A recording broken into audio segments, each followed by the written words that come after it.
আসসালামু আলাইকুম। আমরা মিয়াদের মার কাছে একটু জানতে যাবো মিয়াদের কানের যে সমস্যা, এই সমস্যার জন্য অপারেশন লাগবে। এই অপারেশনটা বেশ লম্বা সময়ের অপারেশন। তো এই যে মিহাদ ছোট বাচ্চা, ওকে পুরো অজ্ঞান করে অপারেশন করব, আপনি অপারেশন করার ঝুঁকিটা বা সাহসটা যে করছেন, কিসের ভিত্তিতে, কিসের কারণে আপনি সাহসটা পেলেন, আমি একটু জানতে চাচ্ছি, যেন আপনার মাধ্যমে আরো 10 জন মা তার বাচ্চাকে নিয়ে সাহসটা করতে পারে।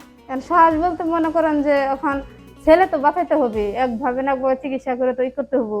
আর ডাক্তারও সাহস দিছে যে ছোট বাচ্চা কোনো সমস্যা হবে না।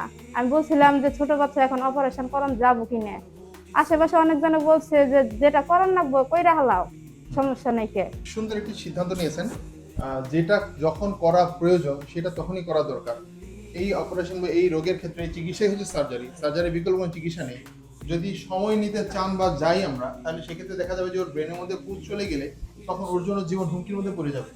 দুনিয়াতে চলার পথে প্রত্যেকটা কাজে ঝুঁকি থাকবে, এমন কোনো কাজ নেই যেটা ঝুঁকি ছাড়া। তো ঝুঁকি নিয়েই কাজে আগাতে হয়। আল্লাহ তাআলার সাহায্য থাকলে সেই কাজে সফল হওয়া যায়।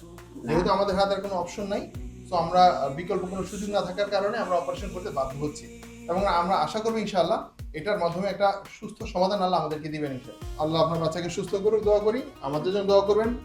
আমাদের সাথে যারা সংযুক্ত আছেন, আমাদেরকে দেখছেন বা আমাদের এই পরামর্শ শুনছেন, তারা যেন একটা সঠিক পরামর্শ সিদ্ধান্ত নিতে পারে, সেই জন্য আপনার এই পরামর্শ কাজে লাগে সেই আশা করি আপনাকে আজকে আমরা এই মেসেজটা পৌঁছাতে হচ্ছি।